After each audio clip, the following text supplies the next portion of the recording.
Every builder has their obsession. For David Senra, it was the real stories behind how great companies were built, how the people who built them thought, failed and kept going. He studied those stories every week for almost a decade. This video is about what that obsession turned into and what we can learn from it. In 2016, Senra decided to turn his reading habit into a podcast. He was already obsessed with studying legendary entrepreneurs, and he figured, why not talk through one of these stories each week? That's it. No guests, no fluff, just him and a mic. He didn't care if 5 people listened or 5,000. He just loved the process. And he literally said, I build what I want for me. So the reason I have to edit it is because when this is done, I listen to it. It's the Stephen King thing. I am not just the writer. I am the first reader. That's what Stephen King said. Quentin Tarantino says, people are like, when you make a movie, do you have an audience in mind? He's like, yeah, me. I'm making it for me. That's how founders started. Senra has a very specific way of doing things. If he's doing an episode on a founder, he doesn't just skim a few articles. He reads every biography, every memoir, sometimes more than once. And it's all rooted in this one belief. The best way to get better at building is to study the people who've done it before you. So every founder's episode is this focused breakdown of an entrepreneur's life. What they built, how they thought, what patterns show up again and again. He avoids the trendy startup fluff completely. No generic advice, no hype. He's all about primary sources, real stories, real insight, even if that means reading a 50-year-old book nobody talks about anymore. That's what gives his work depth and why so many founders respect it. Senra never built founders for the numbers, but the numbers still came. He's not someone who posts every day just to stay on the algorithm's good side.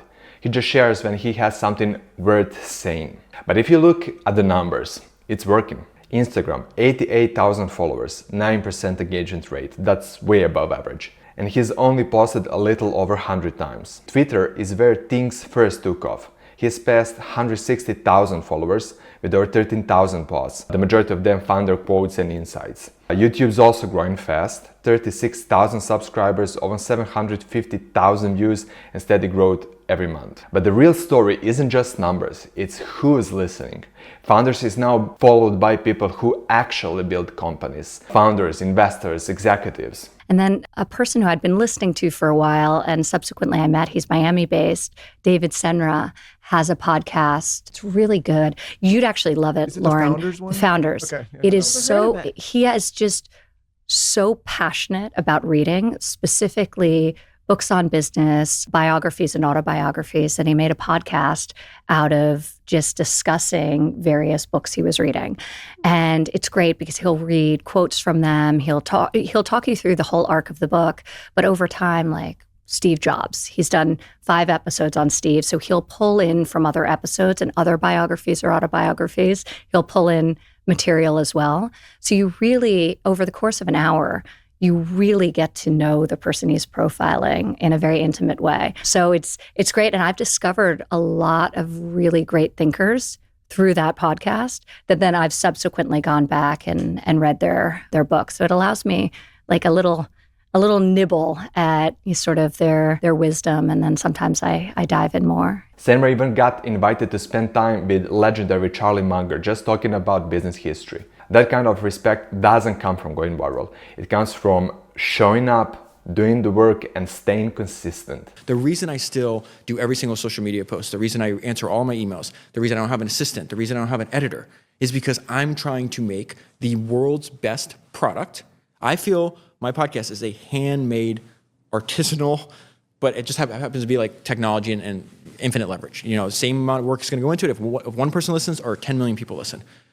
And I'm trying to build what drives me, and I think annoys most of the people that are around me because I can be like pretty fucking stubborn about this, is that I want to make the best product in the world based on what I like for the best people in the world. It's always been quality over quantity, and the numbers followed. Now let's break down how Senra took founders from a small podcast to one of the go-to podcasts for people building companies. It all starts with the format. He doesn't bring on guests, doesn't do interviews. Every episode is just him reading, reflecting, and sharing what he learned. Each week, he picks a biography of a great entrepreneur. Sometimes it's a big name like Steve Jobs, other times it's someone most people have never heard of. And honestly, I think that's a big part of the value. A lot of listeners follow him because he brings up stories no one's really talking about anymore. He reads the book carefully, sometimes more than once, and pulls out the 15 or 20 most powerful quotes.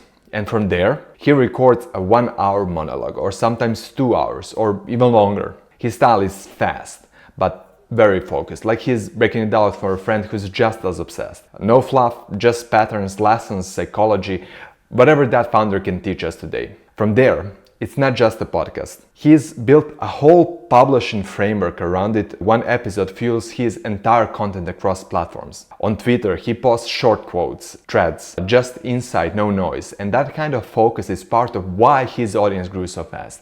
Founders, VCs, executives, they started resharing his posts because they actually find them useful. And that resharing, it didn't just happen randomly. A lot of it came through connections made because of the podcast itself. Being consistent for so long, Senra started getting invites. Other podcasts, other networks. He met investors, creators, the kind of people who have large platforms of their own. And when they shared his stuff, it brought new people in. On LinkedIn, he repurposes the same insights, just in a longer format. A quote at the top, 2 or 3 paragraphs, thoughts underneath, clean, structured, and that built him a strong following there too, around 55,000. Instagram came later, but it took off fast. He got initial boost after going on Chris Williamson's show. Chris shared some reels and then it sparked growth. Then Senra teamed up with Maximize, one of the best editors, that helped him scale that content even more. They made amazing reels that matched the founder's tone, and in 6 months, his Instagram jumped from 10,000 to 90,000 followers. I don't give a fuck what anyone thinks. When you're a racehorse, the reason they put blinders on these things is because if you look at the horse on the left or the horse on the right, you're gonna miss a step. That's why those horses have fucking blinders on. And that's what people should have. When you're running after something, you should not look left and right. What does this person think? What does that person think? No. Go.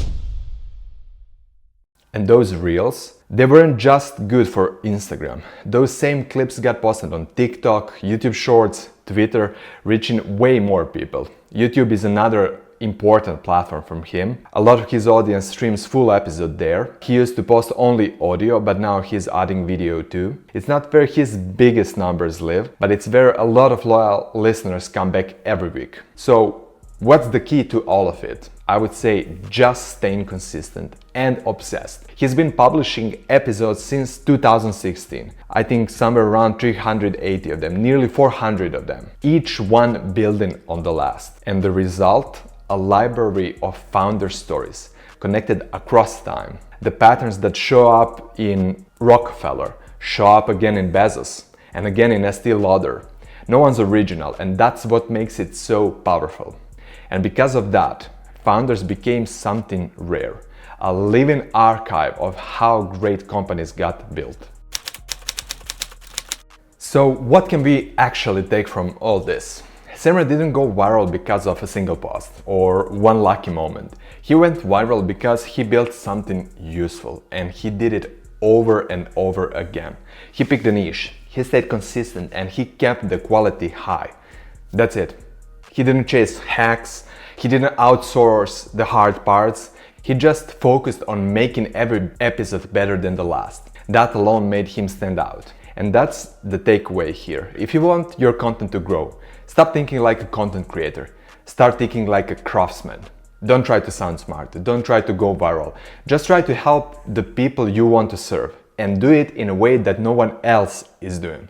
And that's how you go from 0 listeners to Charlie Munger inviting you into his library.